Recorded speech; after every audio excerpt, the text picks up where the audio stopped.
और इन चुनाव में इस तरह का जो मुद्दा है, एक राष्ट्रीय स्तर पर ये मुद्दा विपक्ष के लिए बन चुका है। उस मुद्दे को चुनाव में निश्चित रूप से वो भुनाने का काम करेंगे। अभी दिल्ली का चुनाव है, दिल्ली में मुख्य पार्टियां हैं, कांग्रेस पार्टी, आम आदमी पार्टी और भारतीय जनता पार्टी, तीनों पार्टियां। तो तीनों पार्टियों में जो एक कसमकस रहेगी इस मुद्दे को लेकर, एक ये जद्दोजहद रहेगी कि इस मुद्दे को किस प्रकार से जनता के बीच में लेके जाया जा सके। नमस्कार दोस्तों, मैं हूं राजेंद्र दत्त और आप देख रहे हैं अर्थ प्रकाश टीवी। दोस्तों, पिछले दिनों गृह मंत्री अमित शाह द्वारा बाबा साहब भीमराव अंबेडकर को लेकर एक बयान दिया गया और उस बयान को कहीं ना कहीं विपक्ष ने एक बड़ा मुद्दा बनाया और आज ये मुद्दा पूरे देश में आग की तरफ फैल रहा है। क्या दिल्ली चुनाव में आम आदमी पार्टी या कांग्रेस पार्टी इस मुद्दे को भुना पाएगी? आज इसी पर चर्चा करने के लिए मेरे साथ हैं सतीश मेहरा जी, जो भारतीय राजनीति के बहुत अच्छे जानकार हैं। मेहरा साहब, सबसे पहले तो आपका स्वागत है हमारे स्टूडियो में। धन्यवाद, नमस्कार। मेहरा साहब, जो अमित शाह जी का बयान है, बाबा साहब भीमराव अंबेडकर पे उन्होंने जो बयान दिया है, तो दिल्ली चुनाव होने वाले हैं, अभी आने वाली फरवरी में दिल्ली चुनाव हो रहे हैं, तो क्या उसमें आम आदमी पार्टी या कांग्रेस है इस मुद्दे को भुनाने की कोशिश कर सकते हैं? देखिए राजेंद्र जी, जिस प्रकार से अभी संसद में देश के गृह मंत्री अमित शाह ने 17 दिसंबर को जो डॉक्टर बी आर अम्बेडकर को लेकर जो टिप्पणी की थी, जिनका बार बार अलग टोन में जिनका नाम लिया गया था, और उसी मुद्दे को विपक्ष ने उठाया है। और विपक्ष की सारी पार्टियां, इंडिया ग्रुप से जो भी जुड़ी हुई पार्टियां, वो सारी की सारी इस बयान की उन्होंने जबरदस्त निंदा की है। और संसद में भी और बाहर भी, प्रेस के सामने भी, और धरने प्रदर्शन सारी की सारी पार्टियां कर रही, चाहे मुख्य पार्टी कांग्रेस की बात करें, चाहे समाजवादी पार्टी की बात करें, और चाहे दिल्ली में आम आदमी पार्टी की बात करें, तो सभी ने अमित शाह को टारगेट पे लिया। और जो कि अभी दिल्ली में विधानसभा के चुनाव हैं, फरवरी, आपने बताया कि जैसे फरवरी के आसपास, फरवरी के स्टार्टिंग में या जनवरी के लास्ट में, तो मुझे लगता है जनवरी के लास्ट में जो फरवरी के जी, फरवरी में हो सकते हैं। जी। और इन चुनाव में इस तरह का जो मुद्दा है, एक राष्ट्रीय स्तर पर ये मुद्दा विपक्ष के लिए बन चुका है। उस मुद्दे को चुनाव में निश्चित रूप से वो भुनाने का काम करेंगे। अभी दिल्ली का चुनाव है, दिल्ली में मुख्य पार्टियां हैं, कांग्रेस पार्टी, आम आदमी पार्टी और भारतीय जनता पार्टी, तीनों पार्टियां हैं।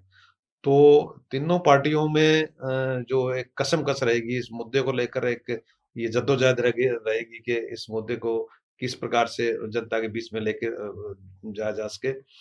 तो जो विपक्षी पार्टियां, उन्होंने अपना काम करना शुरू कर दिया है। जैसे आम आदमी पार्टी की बात करें, आम आदमी की पार्टी की पूरे पिछले 10 साल से दिल्ली में सरकार है। और आम आदमी पार्टी कांग्रेस का जो वोट बैंक था 2015 से पहले, 2015 से पहले जो वोट बैंक था, और कांग्रेस का जो मैंने बताया कि वोट बैंक था, उसी पे राजनीति आम आदमी पार्टी कहीं ना कहीं उसमें सेंध लगाई है उन्होंने। सेन ने पूरा का पूरा जो कांग्रेस वोटर रहा है, वो सारा का सारा डाइवर्ट आम आदमी पार्टी की तरफ हुआ है। और अभी भी कोशिश है, इसीलिए उनका आपस में अलायंस, मुझे लगता है कांग्रेस पार्टी का और आम आदमी पार्टी का इसलिए नहीं हो रहा। वो अपने आप में, उनको ज्यादा विश्वास है आम आदमी पार्टियों को कि अकेले दम पर वो चुनाव जीत कर आ सकते हैं जी। और उन्होंने एक इस मुद्दे को लेकर अपने जो वोटर्स में वो जाना भी शुरू कर दिया, जाना शुरू नहीं कर दिया बल्कि बहुत एक प्रभावी तरीके से वोटर में वो एक संदेश दे रहे हैं कि हमारा जो एक आदर्श हमारे रहे हैं डॉक्टर बी आर अम्बेडकर और भगत सिंह, आम आदमी पार्टी इनको, दोनों नेताओं को, दोनों महान महापुरुषों को आदर्श महापुरुष मानती है और इन्हीं का नाम लेकर वो चुनाव में उतरती है। तो इसी प्रकार से अब आम आदमी पार्टी चाहे पंजाब में चाहे दिल्ली में हो, जो निरंतर जो लगातार है ना, धरना प्रदर्शन कर रही हैं और उन्होंने अमित शाह को टारगेट पर लिया हुआ है। और यहाँ तक कि आम आदमी पार्टी के नेताओं ने दिल्ली में भारतीय जनता पार्टी के मुख्यालय पर धरना प्रदर्शन भी किया है। और हालांकि उनको पुलिस ने उनके मुख्य द्वार तक नहीं जाने दिया, लेकिन रास्ते में रोड पे आम आदमी पार्टी के जो सारे नेता थे, चाहे मुख्यमंत्री आतिशी हों, अरविंद केजरीवाल हों, संजय सिंह हों, सारे के सारे नेता उन्होंने धरना प्रदर्शन वहां पे किया। इस अमित शाह ने जो टिप्पणी डॉक्टर बी आर अम्बेडकर को लेकर की थी, उसके खिलाफ जो धरना प्रदर्शन किया, वो बार बार लोगों में जा रहे हैं, हर डिस्ट्रिक्ट हेडक्वार्टर पे, हर जिला मुख्यालय पर, हर विधानसभा क्षेत्र में धरने प्रदर्शन और ज्ञापन दे रहे हैं। अमित शाह को माफी मांगनी चाहिए देश से, अमित शाह को त्याग पत्र देना चाहिए, त्याग पत्र देना चाहिए जी। और मोदी से कह रहे हैं, प्रधानमंत्री जी से कह रहे हैं कि इनका त्याग पत्र लीजिए। तो उन्होंने यहाँ तक कहा कि ये न केवल आम आदमी पार्टी के लोग ये करें, न केवल ये डॉक्टर बी.आर. अम्बेडकर का अपमान है, बल्कि पूरे दलित समाज का अपमान है। उस तरह की बात कहकर वो कहीं न कहीं दलित समुदाय के जो वोटर हैं, उनको अपनी और अपने समर्थन में करने के लिए एक मतलब एक अभियान चलाए हुए हैं। योजनाबद्ध तरीके से अभियान चला रहे हैं। रणनीति के तहत जी, वो जी। वो काम कर रहे हैं। और दिल्ली में 70 विधानसभा क्षेत्र हैं। 70 विधानसभा क्षेत्र में तो में से 12 तो शेड्यूल कास्ट के लिए रिजर्व हैं। 12 विधानसभा क्षेत्रों में तो निश्चित रूप से जो शेड्यूल कास्ट का वोटर है, उनका दबदबा है और बहुतायत में है। और अगर 2015 के बाद की बात करें तो जितनी शेड्यूल कास्ट की 80 कैटेगरी की जो आरक्षित सीटें दिल्ली में 12 है, उन पे सभी सीटों पर आम आदमी पार्टी ने जीत दर्ज की है। तो इससे कहीं न कहीं लगता है कि आम आदमी जो एससी वोटर है, वो आम आदमी पार्टी से जुड़ा हुआ है। और अब की बार कुछ सिनेरियो क्या हो सकता है, ये जो मुद्दा आया है, 10 साल की एंटी इनकम्बेंसी भी आम आदमी पार्टी के खिलाफ काम करेगी या ना करेगी, ये तो बाद में पता चल पाएगा। लेकिन आम आदमी पार्टी की कोशिश ये रहेगी कि दलित वोटर को इस मुद्दे को लेकर लुभाने की जबरदस्त मुहिम उन्होंने चलाई हुई है और जबरदस्त कोशिश वो करेंगे।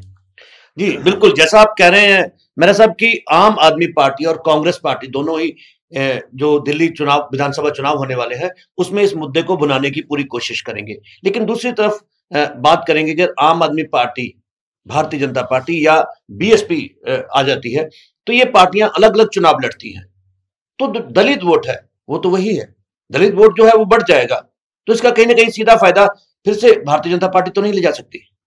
और निश्चित रूप हरियाणा की तरह, जैसे हरियाणा में जायज आपका वाजिब है सवाल ये, क्योंकि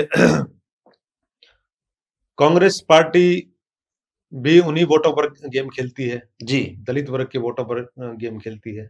और पिछले चुनाव में जब देखा गया कि ज्यादातर दलित वोट आम आदमी पार्टी की तरफ गया है, और अब की बार कांग्रेस पार्टी भी इस मुद्दे को बना रही है। हालांकि दोनों पार्टियां, कांग्रेस पार्टी और आम आदमी पार्टी, वहां पे अलग अलग चुनाव लड़ रही है, उनको में कोई समझौता नहीं हुआ, क्योंकि 70 की 70 सीटों पर आम आदमी पार्टी ने अपने जो उम्मीदवार है वो घोषित कर दिए।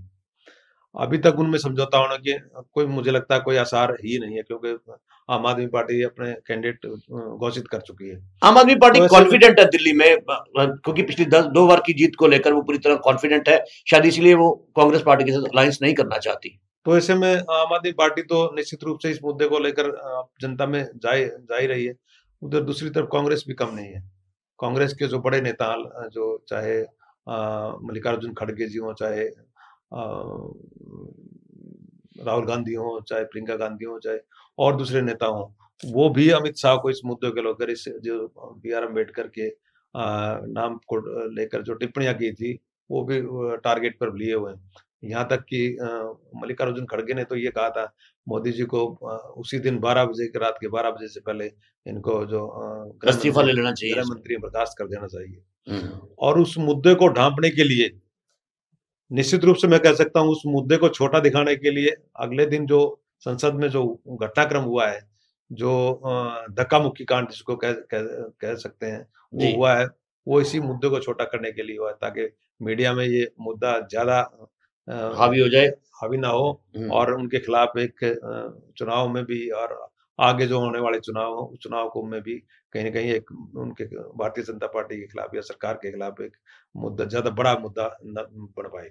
इसी को लेकर ये जो घटनाक्रम बाद में हुआ था, तो मुझे लगता है उसी का ही एक परिणाम था ये, जो पहले दिन जो 17 तारीख को अमित शाह ने जो टिप्पणी की थी, उसी टिप्पणी को कम करने के लिए ये इस तरह की जो घटना हुई है। तो कांग्रेस की अगर बात करें तो कांग्रेस 2015 से पहले लगातार 15 साल दिल्ली में सरकार रही, शीला दीक्षित जी की सरकार रही, और शीला दीक्षित जी का वोट बैंक, कांग्रेस का वोट बैंक आज भी है। और अगर दिल्ली के डेवलपमेंट की बात की जाए तो शीला दीक्षित का नाम चाहे उनकी विरोधी पार्टियों के लोग हों, चाहे कांग्रेस पार्टी से जुड़े हुए जो कार्यकर्ता हैं या वोटर हैं वो हों, तो निश्चित रूप से दिल्ली के विकास में जी। जो भागीदारी शीला दीक्षित की रही है वो हर आदमी उसको बयां करता है। तो इस तरह से कांग्रेस का भी यही प्रयास रहेगा कि दलित वोटर को अपनी तरफ लुभाया जाए।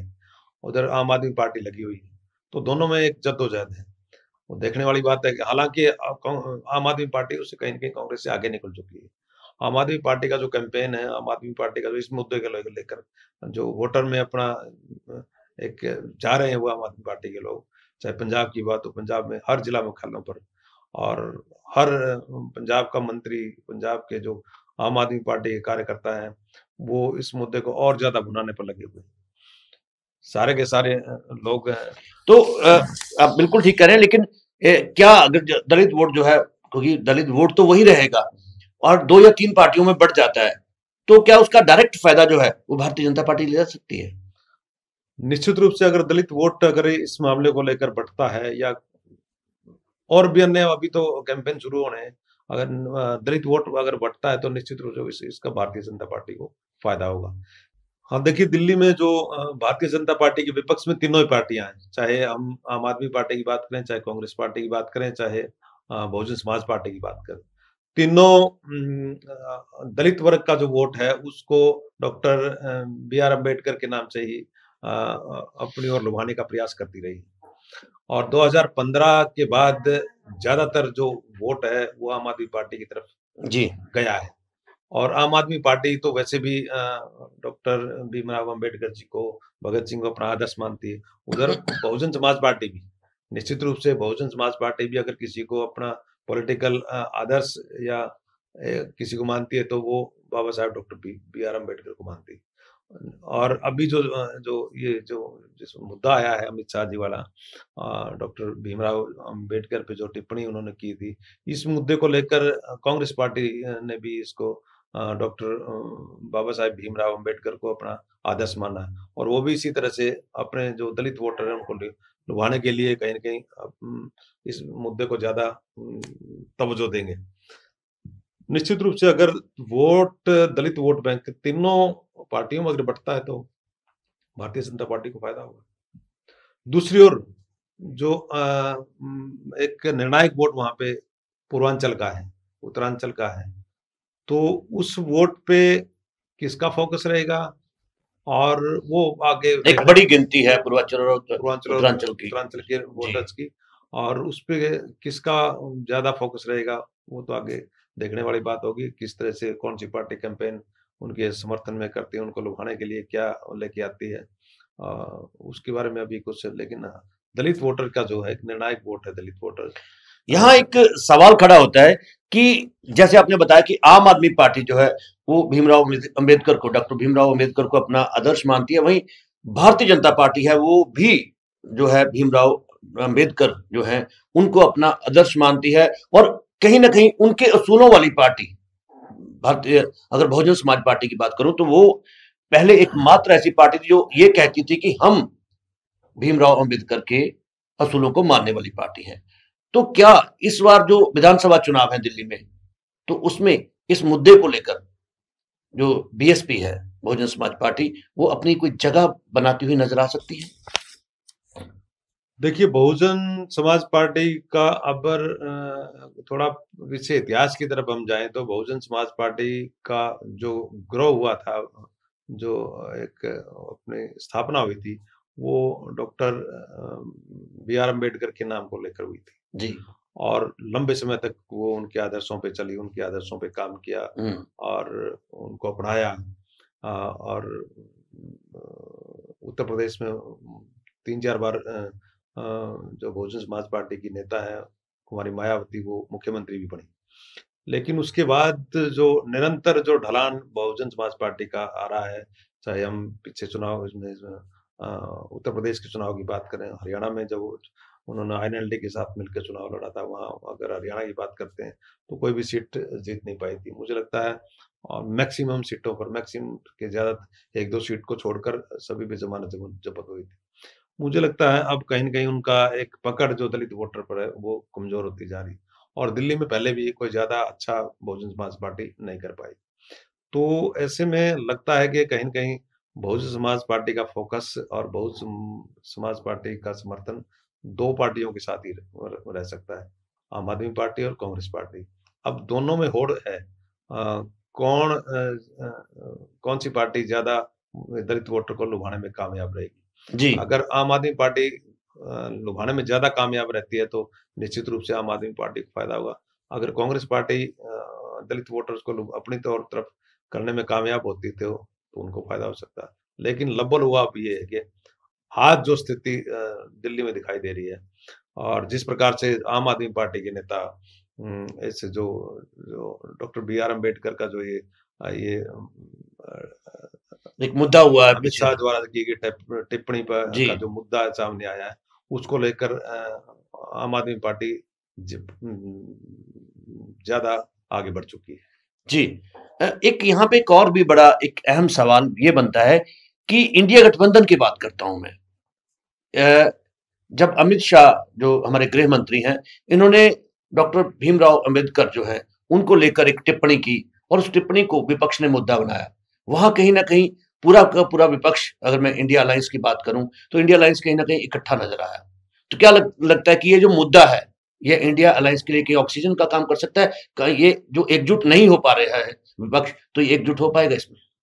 देखिए, पिछले दिनों जो छन-छन कर अखबारों में और मीडिया में खबरें आ रही हैं कि कहीं न कहीं जो इंडिया गठबंधन के दलों में कहीं न कहीं एक दरार आई है। जी। चाहे लीडरशिप को लेकर हो, चाहे ममता बनर्जी का जो बयान आया था उसको लेकर हो। बिल्कुल। उन्होंने ये कहा था कि अगर मुझे मौका मिला तो मैं उसका नेतृत्व करने के लिए तैयार हूँ। और उनकी स्टेटमेंट को बड़े-बड़े नेताओं ने, इंडिया गठबंधन के बड़े नेताओं ने भी सपोर्ट किया था, उनका समर्थन किया था।